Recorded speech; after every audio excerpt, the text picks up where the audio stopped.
Olá! Hoje nós vamos falar sobre categorias de premissas atuariais, mais especificamente vamos falar sobre categorias de premissas atuariais dentro de planos previdenciários capitalizados, então de capitalização, do tipo benefício definido, são aqueles em que define-se o valor do benefício e a partir daí calcula-se qual deveria ser a alíquota de contribuição ou o valor da contribuição. Bem, são planos de benefício definido. Estes planos eles exigem uma quantidade e variedade de premissas atuariais, de tal forma que, estudando as premissas atuariais relacionadas a eles, vocês aprendem também sobre as premissas que podem estar relacionadas a outros tipos de plano. Então, acredito que, com o nosso foco nesse tipo de estudo, vocês vão ter um conhecimento bem abrangente, preparando-os aí para o mercado em diferentes tipos de planos previdenciários, ok? Bem, aqui nós temos um esqueminha de quais são as premissas atuariais. Nós temos algumas que são econômicas e nós temos também premissas que são premissas demográficas. Entre as premissas econômicas, destaca-se aqui a rentabilidade e a taxa de crescimento da remuneração. A rentabilidade, às vezes chamada também de taxa atuarial, tem a ver com o mercado de ações, mercado de investimento e a rentabilidade dos investimentos. A taxa de crescimento da remuneração ela tem a ver, muitas vezes, com o mercado de trabalho, com a remuneração do mercado de trabalho, tem a ver também com aspectos macroeconômicos, porque esses aspectos macroeconômicos que vão definir talvez o crescimento de um ramo, de uma empresa, do PIB, entre outros fatores. Então, tem a ver essas premissas econômicas mais com aspectos macroeconômicos. Enquanto as premissas demográficas, elas têm a ver muitas vezes com comportamentos individuais e comportamentos populacionais, mas comportamentos que são comportamentos humanos. Então a gente coloca elas aqui para estudar um pouquinho a parte. Vamos colocar uma lente aqui então, falar um pouquinho mais sobre essas premissas demográficas e por que elas são demográficas. Bem, para isso, nós vamos começar pela equação fundamental da demografia, que é essa daqui. Para determinar, para estimar o tamanho de uma população em um tempo t, eu tenho que considerar o tamanho da população no tempo zero, mais o número de nascimentos entre 0 e t, considerando que 0 é anterior a t, menos o número de mortes, mais o número de imigrações, menos o número de emigrações. Essa é a equação fundamental da demografia. Se a gente atribui essa mesma equação, pensando não na população de um estado, de um país, mas na população dos contribuintes de um plano previdenciário, nós poderíamos fazer o seguinte paralelo. A população de contribuintes em um tempo t é igual à população de contribuintes em um tempo zero, mais o número de nascimentos de contribuintes entre 0 e t. Atenção, porque aqui esses nascimentos não estão necessariamente à idade zero. O nascimento é a entrada em uma determinada população. Se a gente está tratando a população de um país, bem, as pessoas nascem aos 0 anos de idade.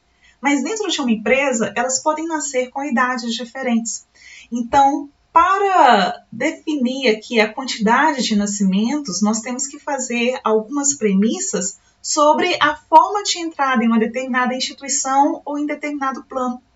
Então, nós definimos aqui que os nascimentos são as novas pessoas que ingressam no plano ou os novos segurados contribuintes aí desse plano, que vai depender. Se for um plano fechado, talvez de uma política empresarial, de contratação. Se for um plano aberto, vai depender de alguns outros fatores. Bem, mas nós temos aqui que as pessoas podem nascer em idades diferentes. Elas vão nascer na idade em que elas ingressam no plano.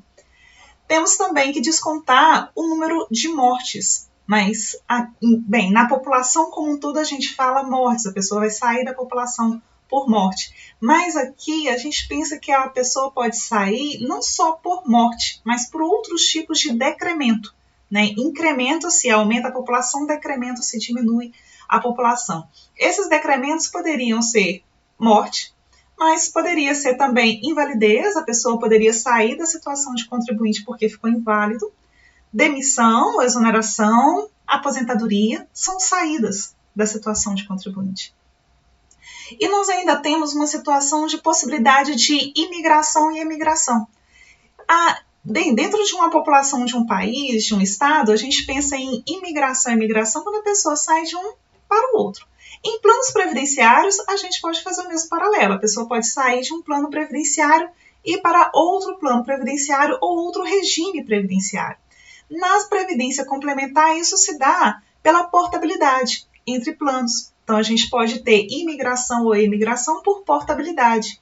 E a gente pode ter, considerando a previdência oficial, INSS, né, regime geral e regime próprio de previdência social, a gente pode ter a imigração por mudança de regime. Um servidor público que está vinculado, por exemplo, a um RPPS, pode sair de determinado ente federativo, se vincular a outro ente federativo que tem um outro RPPS e, portanto, ele migraria de um RPPS para o outro. Por que isso é importante? Porque existe compensação previdenciária. Né? O tempo que o indivíduo contribuiu dentro de um RPPS é considerado, é contado no tempo total que ele precisa de contribuição para poder se aposentar. E depois que ele se aposenta, embora receba benefício pelo último RPPS em que esteve vinculado, este RPPS pode receber recursos dos regimes anteriores, seja outro RPPS ou seja um regime geral. Então, é importante definir esses movimentos de migração, porque eles têm a ver também com o fluxo de caixa. Okay? Então, nós temos aqui dentro da Previdência Complementar, dentro da Previdência Oficial, Social, nós temos também aqui a figura da migração, imigração ou emigração pela portabilidade ou mudança de regime. Certo? Nós podemos pensar também essa mesma equação de balanceamento da população em termos, considerando a população de beneficiários, não a população de contribuintes. Pensando nos beneficiários, a população de beneficiários em um momento T é igual à população de beneficiários no momento 0, mais os novos beneficiários, que podem ter sido exatamente aqueles que deixaram de ser contribuintes e que entraram aqui como beneficiários, menos os que saíram da situação de beneficiários. Aqui a gente não tem a possibilidade de migração, né, nem imigração nem emigração, então essa parte aqui fica de fora. Mas é interessante aqui a gente perceber que a variável morte, por exemplo, né, a possibilidade de morte, ela pode ser a saída da situação de um contribuinte, gerando aqui talvez o início de um benefício de pensão. Então, nós temos uma mesma variável, uma mesma premissa que deve ser feita, uma mesma função a ser considerada, que vai definir a saída de uma população e a entrada de uma outra população. E ela pode, inclusive, definir novamente aqui a saída da situação de beneficiário, né? Porque alguns benefícios são vitalícios, então a pessoa vai receber até que morra ou até um período limite de recebimento de benefício, enquanto ela estiver viva, por exemplo, então a gente tem que saber também a probabilidade do indivíduo estar vivo ou não. Então, aqui na entrada, né, entrada de novos beneficiários pode se dar pela morte do titular, como disse, gerando uma nova pensão, por invalidez ou por aposentadoria, que são eventos que na população de contribuintes representavam decrementos, mas aqui representam incrementos. Então, reparem, nós temos um mesmo evento que em uma população ele é incremento, em outra população ele é decremento. Ele é analisado de formas diferentes dependendo da população que se está analisando. Então, resumindo aqui o que nós temos de premissas atuariais. Nós temos premissas demográficas e premissas econômicas. Entre as demográficas, nós temos mortalidade, as decrementais ou às vezes incrementais. Mortalidade, demissão, exoneração, desistência do plano, invalidez, aposentadoria. Incrementais apenas idade de entrada na situação de contribuinte, mas lembrando que aqui entre essas incrementais, às vezes nós temos estas mesmas que são decrementais para a população de contribuintes, okay? Porque elas podem ser incrementais para a população de beneficiários. Nós temos também premissas que são relacionadas à composição familiar.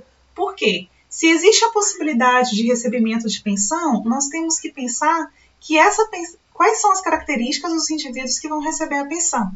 Primeiro, nós temos que considerar a probabilidade do indivíduo deixar pensão ou não, dado que ele morreu.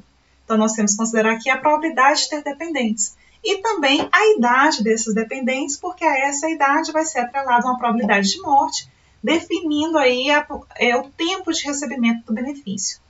E temos também premissas econômicas em que se destacam taxa de crescimento do salário, a rentabilidade e também poderíamos colocar, por que não, a inflação. É isso por hoje, até uma próxima. Obrigada!